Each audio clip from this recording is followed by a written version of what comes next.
제 방식의 어떤 그 무선 전파에 있어서 제가 말씀을 드린 블랙박스하고 가정에 있는 스마트폰, 뭐지만 스마트폰 간에 서로 파형이 틀린 여러 개의 복합 전파를 뭐 두 개 같은 세 개든 네 개든 이렇게 틀리게 쓰면은 거리가 송출이 멀리 늘어나고 수신이 깨끗하다고 제가 말씀을 드렸죠.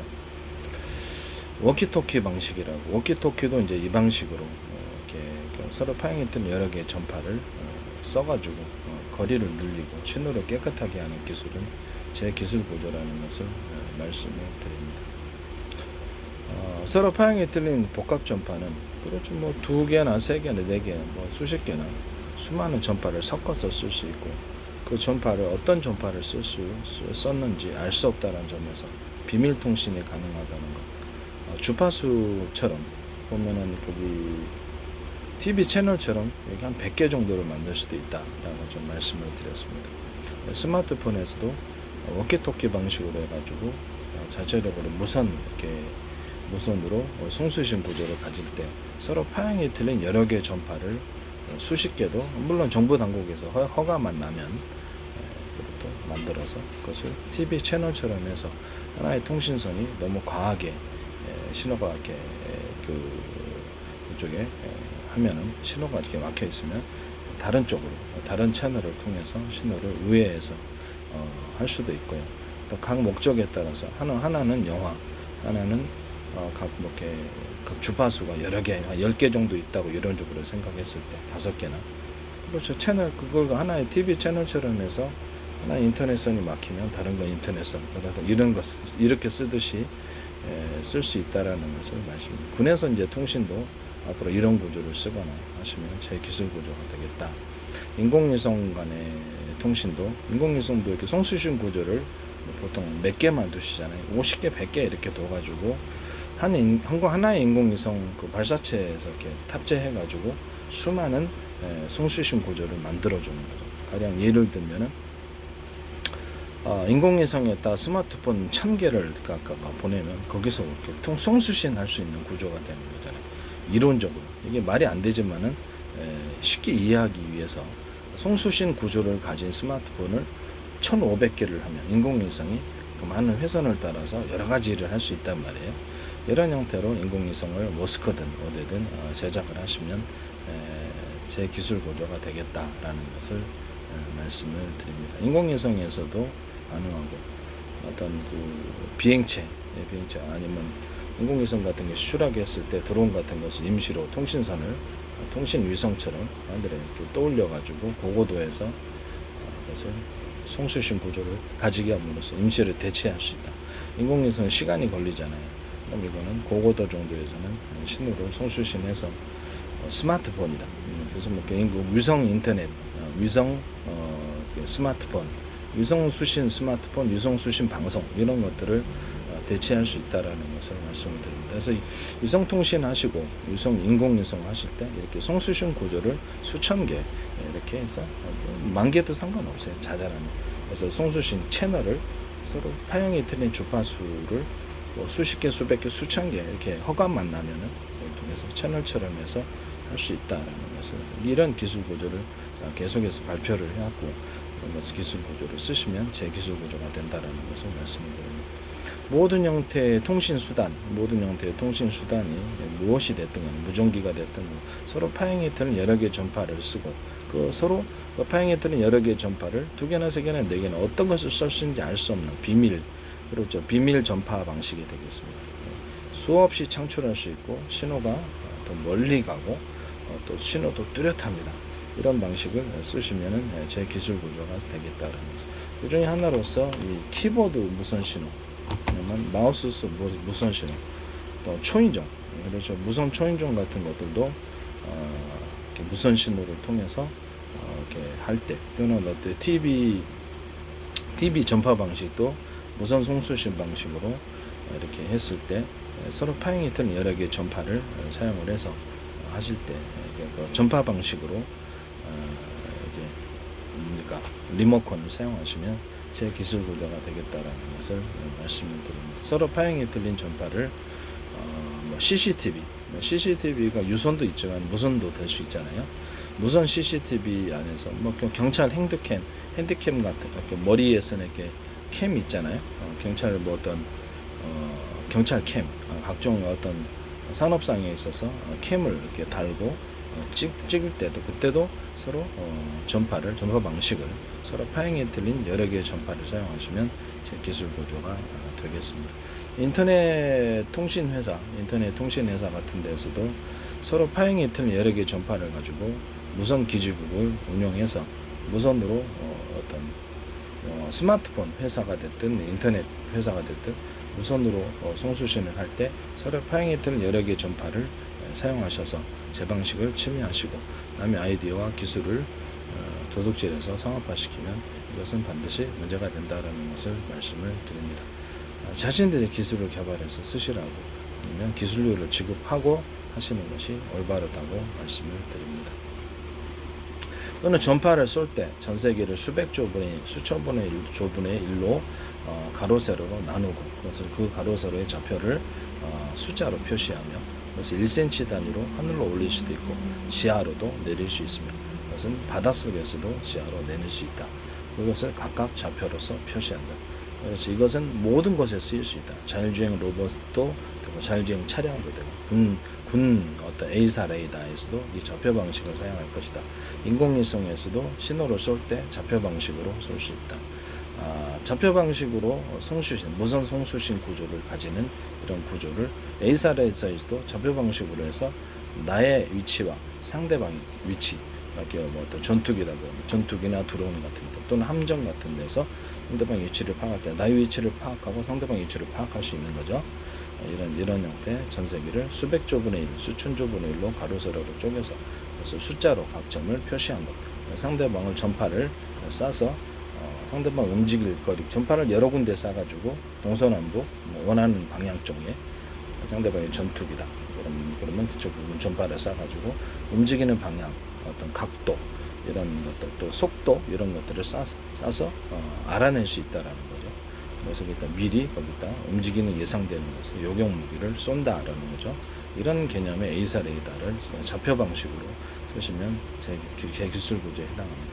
이런 좌표 방식은 따로 하늘에다 줄고는 건 아니에요. 숫자로 컴퓨터 프로그래밍 안에서 프로그램만 하는 거기 때문에 이 방식을 쓰시면 제 기술 구조가 되겠다라는 것을 말씀드립니다.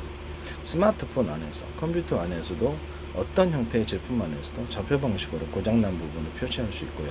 상하수도 안에서도 좌표 방식으로 가로세로로 쪼개가지고 상하수도를 숫자로 표시하면서 어디가 누설났는지 가스관도 마찬가지고 모든 형태의 좌표 방식으로 이렇게 표시하는 것은 제 기술 구조에 해당한다는 것을 말씀을 드립니다. 땅에 뭐 상하수도 어디다 묻었는지 이것도 좌표 방식으로 할 수 있고 뭐 네이버 맵이다, 애플 맵이다.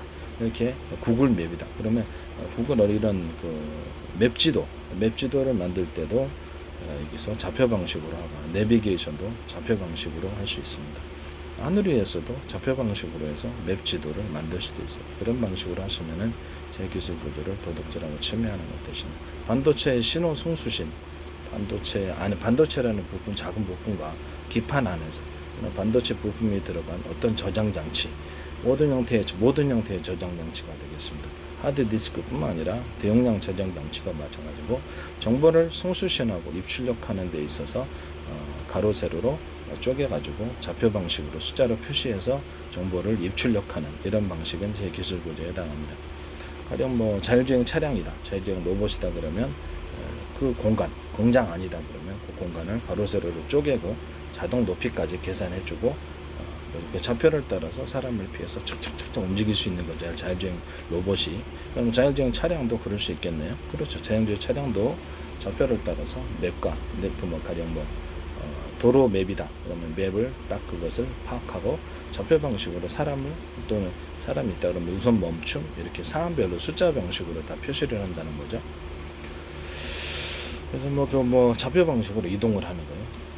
이렇게 이 도로 탔다가 저 도로 탔다. 우리 사람이 하듯이 이 도로가 막히면 저 도로 이렇게 골목으로 향해서 하듯이 좌표 방식으로 이렇게 움직이는 그런 형태의 자율주행 로봇, 자율주행 차량. 이것은 제 기술 구조에 해당합니다. 컴퓨터 저장 장치 모든 형태의 정보를 저장하는, 정보 입출력하는 그런 모든 것도 좌표 방식으로 표시할 수 있다. TV 안에서도 좌표 방식으로 표시할 수 있습니다. 그래서 어디가 고장 났는지 이 부분을 정확히 알 수 있게 되는 거죠. 어디 부분에 있어서 신호가 원활한 흐름이, 정상적인 흐름이 아니다 그러면 그 부분을 일단 찾아보면 좌표에서 거기를 표시한다는 거죠. 신호에 있어서 약간 이상이 있는, 그럼 그 부분만 교체하면 되는 겁니다. 네, 그런 방식으로 해서 좌표 방식으로 컴퓨터, 좌표 방식으로 TV, 가전을 만들거나 좌표 방식으로 해서 모든 것을 하시는 경우는 제 기술 구조가 됩니다. 인공위성도 좌표 방식으로 신호를 송출을 하면은 동쪽으로 그 전파를 쏘아야 되는데 그쪽으로 서쪽에다 쏠 수는 없잖아요. 그렇죠. 정확하게 그 움직이는 그 위치와 각도를 정확히 표시하면, 좌표 방식으로 하면 전파 소실률이, 전파의 도달률이 굉장히 좋겠죠. 그래서 이동통신 회사에서도 전파를 쏠 때, 각 스마트폰에 쏠 때도 정확하게 그 스마트폰의 위치를 파악하고 쏘면은, 그렇죠. 전파가 굉장히 잘 도달을 하겠죠. 이런 워키토키 같은 거, 이렇게 무선 송수신 구조를 가진 모든 것도, 군의 통신선, 군의 통신, 무슨 무전기가 됐든 군의 통신 모든 것도, A사 레이더가 됐든 이렇게 좌표 방식으로 해서 전파를 송수신을 하면 인공위성에서도 마찬가지고 굉장히 효율이 높습니다. 전파의 도달률, 성공률이 높다라는 것입니다. A사 레이더에서 적기를 공격을 할 때도 전파를 갖다가 동쪽 A 지점 몇 번에 지금 걔가 있는데 서쪽에다 쏘면 그렇죠. 좀 미친 거죠. 미친 겁니다. 동쪽 북쪽의 방향과 각도를 따라서 정확히 그 지점을 파악해서 전파로서 A사 레이더 전파 공격을 할 때 전파 공격을 해서 상대방 전투기를 태워서 떨어뜨릴 때 이런 좌표 방식을 사용하시면 제 기술 구조에 해당합니다. 특히 서로 파행이 틀린 여러 개의 전파를 쏴서 저 방식의 모든 모든 만물은, 모든 것은 평균하고자 하는 원리가 있다. 가령 복합 전파를 3개를 쐈다 그러면 상대방 전투에 맞으면 서로 파형이 틀린 전파는 강하게 융합을 한다는 거죠. 그 금속체 전투기에서 함정에도 쓸 수 있어요. 그러면 거기서 열이 강하게 발생해서 화재를 일으켜주거나 기판을 태우거나 전투기 조종사를 열로서 태워서 추락을 시킬 수 있는 그런 방식입니다. 이 방식을 쓰시면 제 기술 구조에 해당합니다. 레이저 공격기나 레이저 가공기, 레이저의 어떤 시각 장치, 이렇게 컴퓨터 반도체에 쓰는 이런 부분들도 서로 파형이, 광선묘선, 서로 파형이 틀린 여러 개의, 서로 구경이 틀린 거죠. 레이저 구경이 틀린 것을 조사를 해서 초점 방식으로 맞춰주면 레이저 공격이 큰 규모의 레이저의 규모의 열을 동원하지 않고도 여러 개를 모아서 정확히 그 초점을 맞춰주면 싸게 대량으로 레이저 공격기를 만들 수 있다. 레이저 가공기, 용접기도 이런 방식으로 서로 파형이 틀린, 서로 구경이 틀린 레이저를 쏠 수 있다라는 거. 레이저 빛을 쏴가지고 것을 가공할 수 있습니다. 정밀한 가공이 가능하고 반도체 시각도 가능합니다. 이 방식을 쓰시면은 제 기술 구조가 되겠다. 남의 기술 구조 도둑질해서 하지 말자라는 것을 다시 한번 말씀을 드립니다.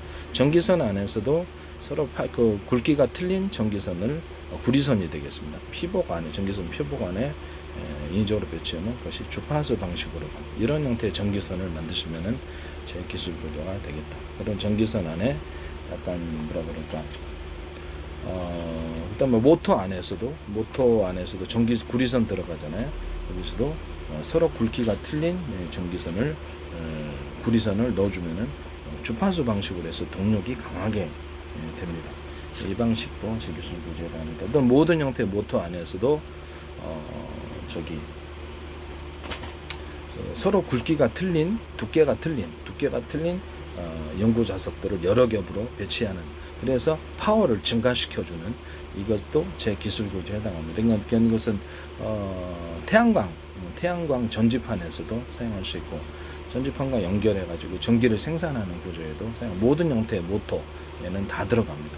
이런 기술 구조를 쓰시면은 제 기술 구조가 되겠다라는 것을 말씀드려요. 모든 형태의 자석이 들어가는 부분에 서로 여러 겹으로 두께가 틀린 여러 겹을 배치를 하는 경우, 스피커에도 될 수 있고 스피커 안에도 들어갈 수 있고요.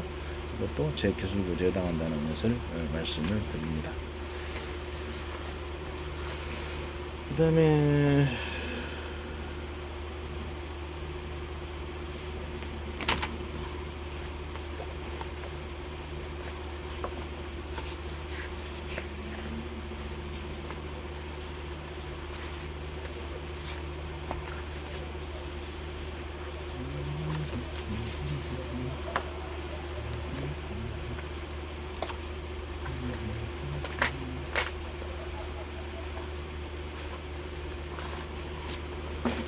저기 보면은 전기선의 구조인데요.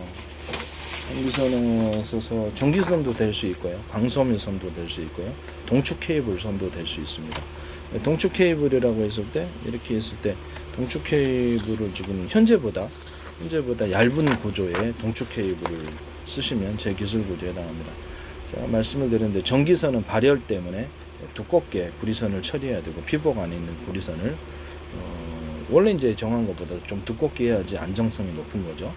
그 다음에 그 신호선은 얇게 해야지 신호가 전달이 잘 된다라는 제 이론을 따라서 동축 케이블을 현재 굵기보다 더 얇게 뽑으면 하나의 동축 케이블 피복 안에 그렇죠, 하나가 들어갈 것이 3개 들어가고 10개 들어갈 수도 있어요. 이런 형태의 서로 두께가 얇은 동축 케이블을 쓰시면은 제 기술 구조에 해당한다는 것을 말씀을 드립니다.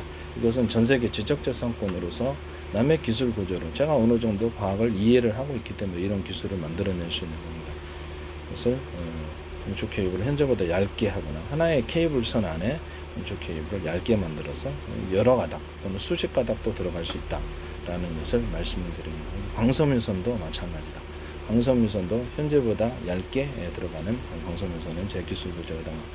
광섬유선을 석영실로서 광섬유선을 대신했을 때, 이것도 제 기술. 석영실이 이제 안에 들어가 광섬유선 만들 때 이런 건 없죠. 그래서 석영실이 들어가고 광섬유선을 할 수 있다. 또는 아크릴실로서 대신 싸게 만들 수 있다. 아크릴실로서 광섬유선을 대신하거나 90% B2가일 90%짜리 이상 되는 나일론, 합성 나일론으로도 광섬유선을 만들 수 있다. 그래서 이제 겉에 이제 이렇게 둘러싸는 어떤 그 빛이 반사할 수 있는, 빛이 안으로 모아질 수 있는 그런 전선으로 얘기를 하자면 전선 피복처럼 되겠죠. 석영실을 둘러싸는 전선 피복처럼 되는 광섬유선을 안에다 코팅 구조를 유리석영 코팅제라든지 코팅제를 해서 빛을 안으로 이렇게 모아주면 코팅 구조를 가지면 제 기술 구조가 되겠다라는 것을 말씀을 드립니다. 남의 기술 도둑질해서 쓰지 말자. 현재 동축 케이블이 됐든 아니면 그 광섬유선이 됐든 이 상태에서 특정 부분을 두껍게 일정 구간을 두껍게 처리해, 동그랗든 네모나든 두껍게 처리해서 신호를 중폭하는 이런 구조를 가지면은 제 기술 구조. 모든 형태의 전기선과 광섬유선도 가능합니다. 이렇게 빛을 모았다가 중폭해주는 장치니까요. 일종의 이게 그 중폭 장치라고 생각하시면 돼요. 카페시터 역할을 합니다. 반도체 안에서도 이렇게 회로 그릴 때 이런 식으로 동그랗게 내면 일정 구간을 두껍게 처리를 하시면은 신호가 얇은 선 안에서도 잘 이렇게 일종의 그것이 뭐라 그럴까, 변압기 역할을 한다 그럴까요? 그래서 중폭기 역할을 하기 때문에 이런 기술 구조도 전기선 또는 반도체 회로 그릴 때 기판 안에서 이런 기술을 사용하시면 제 기술 구조가 되겠습니다. 일정 구간을 두껍게 처리를 해줌으로써 할 수 있다. 일나노 공정에서도 가능하고요, 얇은 공정에서도 가능하다. 그 다음에 이것은 이제 광섬유선도 이런 식으로 만들 수 있다는, 광섬유선도 서로 두께가 틀린 광섬유를 모아놓으면 이렇게 좀 신호가 틀리게 형성이 됩니다. 광섬유선도, 그 다음에 동축 케이블 선도 서로 두께가 틀린 동축 케이블을 만들면 신호가 틀려지고요. 그런 것도 있을 수 있어요. 그 다음에 전기선 같은 경우도 서로 두께가 틀린 구리선을 하나의 피복 안에 절연 구조를 갖지 않죠. 갖춰 놓으면은 주파수 방식으로 바뀌게 됩니다. 그래서 펄스 방식으로 바뀌어서 동력이 커집니다. 이 기술은 모터에도 들어갈 수 있고 일반 전기선 안에 들어갈 수 있습니다. 모든 형태의 한전이든 어디든 전기선을 만들 때, LS 산전이든 전기선을 만들 때 전 세계에서도 이런 특이한 전기선, 변압 구조를 가진 안에 일정 구간이 두터운 이런 구조를 가지면 제 기술 구조가 되겠다라는 것을 말씀을 드립니다. 또는 뭐 전기선을 뭐 두께가 구리선이 3개가 됐다가 5개가 됐다. 똑같은 게 그 굵기의 구리선이라면 5개가 됐다 10개로 됐다. 이런 형태의 변압기를 만드시면 그런 전기선 구조를 만드셔서 변압 구조를 굉장히 단순한 변압이 되는 거죠. 이렇게 그 똑같은 구리선을 3개로 굵기가 똑같다 그러면 하나의 전선 피복 안에 3개짜리가 있고 5개짜리가 있고 10개짜리가 있다. 그러면 거기서 신호가 이렇게 증폭, 그러니까 전기선이 여기 압력이 증폭되고 감소되는 이런 변압기 구조를 가지고 이런 형태의 전선 구조를 만드시면 제 기술 구조에 해당이 되겠다. 모든 전원 공급기에도 이 기술 구조, 이런 전선이 들어갈 것이다라는 것입니다. 이렇게 만드시면 제 기술 구조에 해당한다는 것을 말씀드립니다. 서로 굵기가 틀린 전기선도 들어갈 수 있겠죠. 하나의 피복 안에, 전기선 피복 안에 굵기가 틀린 구리선도, 이런 형태의 전기선 만드시면 제 기술 구조에 해당한다.